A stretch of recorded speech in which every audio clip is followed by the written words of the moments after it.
Are you thinking of moving to Seattle, but you don't know where to live? Well, this video, I'm going to tell you, where should I live in Seattle?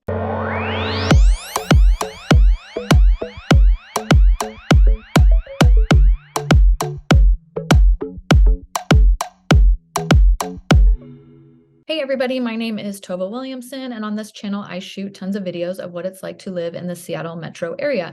So if those are videos you want more of, go ahead and subscribe to the channel, click the little bell, you'll be notified every time a new video comes on. We get reach outs all the time from people moving to the area. We love hearing from you, but we can't help unless you reach out. So give us a call, email, text. We got your back when you're moving to Seattle.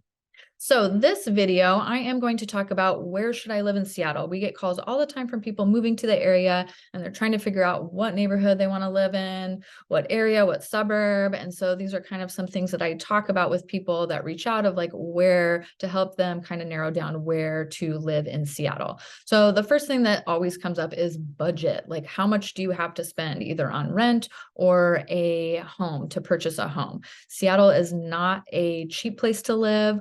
Moving further out of the city and to some of the suburbs, it gets more affordable, but that's not always the case. The east side, like Bellevue, Kirkland, Redmond, those areas are even more expensive than Seattle. So just something to keep in mind, and like being aware of your budget and how much you're willing to spend, and not only willing, but able to spend, will help you kind of narrow down exactly where you want to be in Seattle. The next thing that always comes up and that we talk about is, where is your job located? Some people are working remote. They don't really have to be tied down to a specific location. So that's great. That can kind of open up the search a little bit. But if you have somewhere like that you have to show up to work every day, that's definitely going to impact the location that you live and how far you're willing to commute. I mean, some people don't want to commute more than 10, 15 minutes. Some people are okay commuting over an hour. It just really, really depends on your personal level and what you're comfortable with, and how, not only how far do you want to commute, but how do you want to commute? Do you want to drive every day? Do you prefer to take public transit? Seattle does have a fairly decent transit system. They also have the light rail that's expanding north and south of the city to connect a lot of the suburbs. They're not all in all the areas open yet, but they will be within the next like 5 to 10 years. So that's something too to consider. Like if you don't want to drive, you want to commute, what are your options there? Or even biking. Seattle is a huge bike city. So some people may be like, I just want to bike instead, and they're comfortable doing that. So it just all depends on where your job's located and how far you want to commute. That's going to help really narrow down where you want to live. Another topic that comes up a lot amongst people that are moving here is safety. What areas are safer? What are the more dangerous neighborhoods? So there's really great resources. The Seattle Police Department has a really great website that shows crime maps of like active calls that have happened or happened in the last 24 hours. I'm going to open up and share my screen to show you. And then they also have year-to-date totals as well. So violent crime, it just talks about the different neighborhoods and it will show you. You can do all sorts of things here, kind of play around. And then they also have this map that shows just current calls for service and then crime data within the last 7 days, different offenses in the neighborhoods. So it's a really great resource, I think, especially that you're seeing what's happening like kind of actively or in real time, or what's actually reported versus just, I mean, you'll hear people talk about things. So this just gives you like the actual data, which is really good. So I highly recommend, if you're moving to Seattle proper, to check out this website, and you can kind of play around and just look at different things. A lot of other municipalities and cities also have their own kind of crime dashboards, or if not, if it's a smaller town, a lot of times the counties will have different information. So that's something to check out, is some of the county websites for certain counties that you're looking in. Seattle's located in King County, but there's also Snohomish County, which is to the north of Seattle.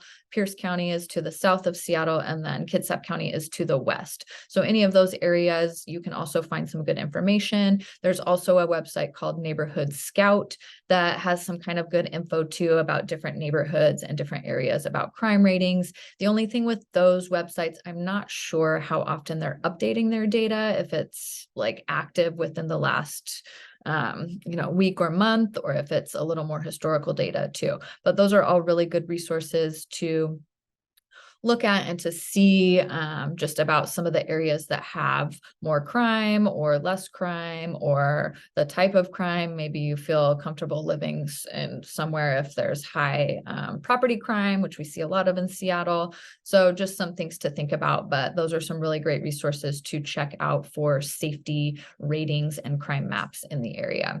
Another thing that comes up also is schools. Are schools a priority for you? Some people are moving here with kids that are in schools. They really want to be in a certain school district. There's a lot of school districts in the area that are very highly rated or very desirable, and people will spend a lot of money to live in those areas. Those areas with the really, really good schools sometimes tend to be more expensive just because more people are looking out and they want to be in those areas.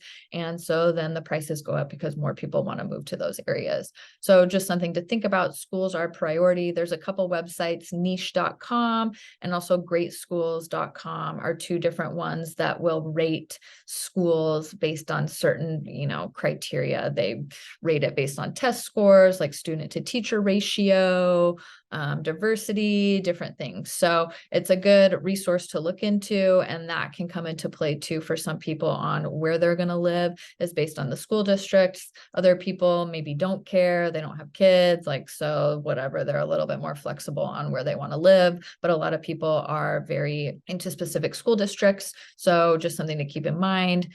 Helping you find out where to live in Seattle is school districts important to you. And I will say, for the most part, I think Seattle public schools rating overall, nationally, they get pretty decent ratings for the schools. I think overall the schools in Seattle are pretty decent, but there's ones that are rated higher and ones that aren't rated as highly either. But overall, for the most part, I think most schools in Seattle are pretty decently rated. And the last one, it shouldn't necessarily be the last one, but sometimes when those more, budget and location things get in the way, it's just really about what is your lifestyle? What kind of lifestyle do you want? Do you want to live in an urban area where you can walk to coffee, where you can walk to different areas? Or do you want to live more in the suburbs of where you don't see as many people and you don't mind driving as much? Or do you want to be way more rural and you don't want to see neighbors on either side of you and you want trees and you want this and that?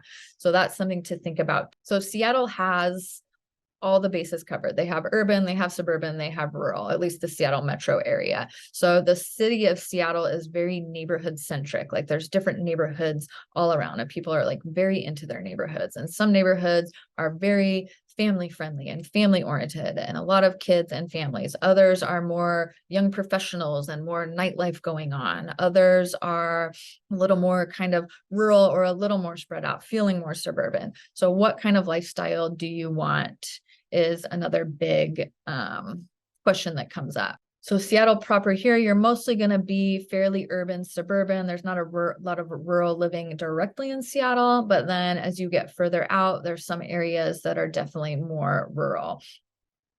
Going out, anywhere where you see this green is going to be kind of a little bit more rural vibe and a little bit more spread out. There's some areas that up in Bothell, Kenmore area, there's just a lot of big old trees in those areas and bigger lots and kind of more just shaded trees. So some people are into that.